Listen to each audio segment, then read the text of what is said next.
three little words in aviation: aviate, navigate, and communicate. So we're going to be looking at each of these and their different elements tonight, and I'm going to be helping you to see how you can really create something magnificent, that next level goal in your life. And it doesn't matter what level you're at right now. I promise you that if you open your heart and mind to what I'm going to share and teach with you tonight, and you act on it, you can quite literally take yourself anywhere you want to go. But it starts with aviate. So as a pilot, the first thing that you must do is aviate. Before you think about that destination that you want to get to, before you think about, getting on the radio or talking to anyone else, you must be in control of that aircraft. It is your first and number one priority. You must take control and be in control. And we have to do exactly the same thing in life.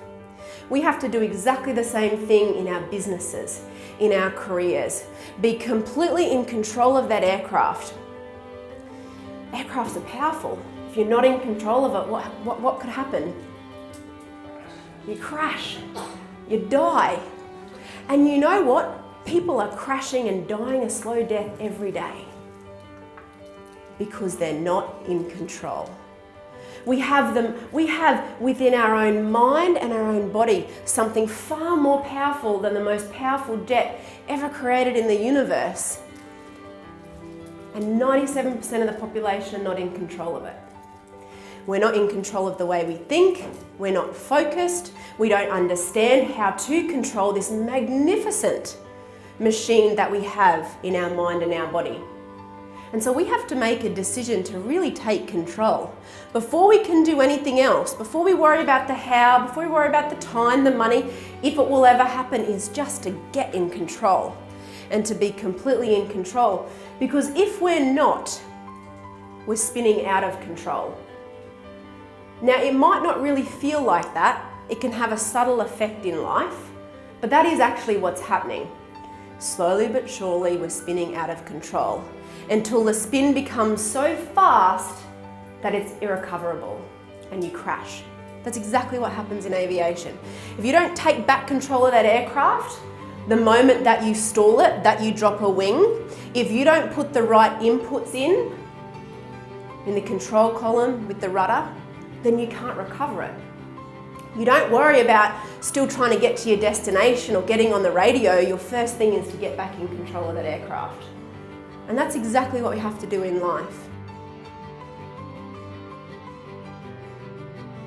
Once we are in control, we've got to think about navigate. Where are we now and where do we want to get to? And that's exactly the same. We've got to know where we are and where we want to get to. As a pilot, I never go out to my aircraft and go, I might just hop in today and go for a spin. There's usually somewhere I want to go. I've actually made a decision about where I want to get to. And I've set the intention to get there. I might have setbacks, turnbacks, bad weather, things go a little wrong, but that doesn't stop me from getting to my destination. How often have you in the past decided you want to go there and you've experienced setbacks, turnbacks, a little bit of bad weather, something not quite go right, and you've abandoned it? You give up on it. You don't do that in Aviate. You don't do that as a pilot. And you're the pilot of your own life, your own business. You find another way. You deviate, you go around the obstacle, you go over it. You don't abandon it. And so we've got to know where we're starting from and where we want to get to. Without that information, we can't decide on fuel calculations, on passenger payload. We don't look at the weather and then think, can I or will I? We've already decided where we want to go, and then we look at the circumstance. What do I need to do to get there? So I want you to think about that tonight. Where are you now and where do you want to get to? What's your dream? What's your goal? What is the good that you desire to bring about in your own life? We need both the starting point and the end point to get anywhere.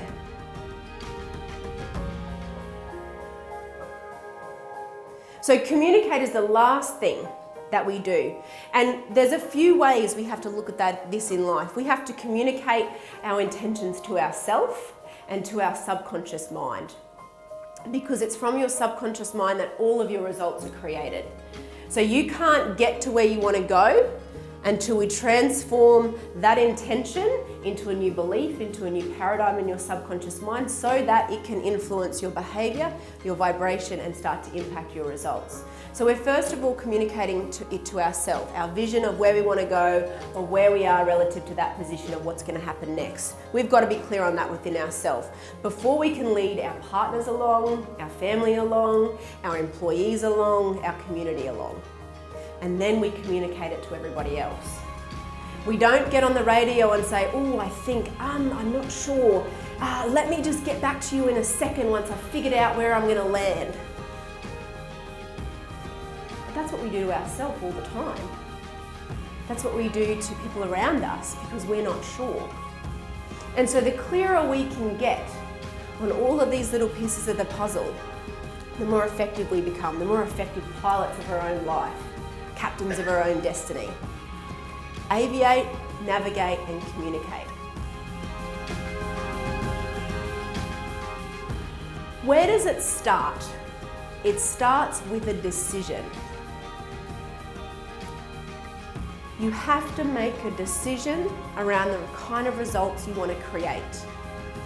You have to make a decision around what you really want.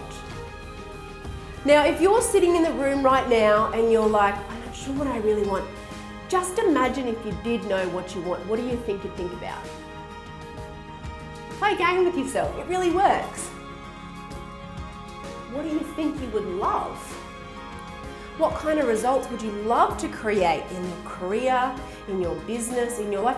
What does your next quantum leap look like? A quantum leap is skipping levels. What does that look like? And really lean into it. What is it that you really want? Because that's where everything starts. For so long, I grew up in a family of pilots and I always wanted to get my pilot's license.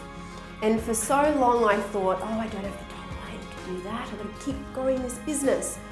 I don't have the money. I've got to keep putting that money back into the business. I've got a mortgage. I've got all these other things that really command my attention. I can't afford to do that.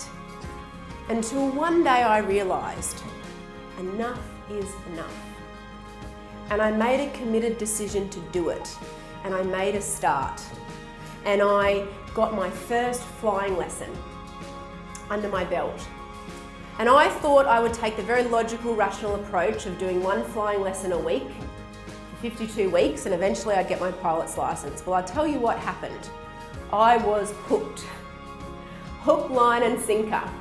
I think I did 5 or 6 lessons in the first week, and you know what? I found the money. Because I was committed. I'd backed it with an intention. Everything that you need to support you to get to where you want to go can be found and will only be revealed to you on the other side of that committed decision. I was sharing today that the more I've studied this subject of decision, I've realized that it's not just enough to make a committed decision, you have to back it with the intention to bring about exactly what you want.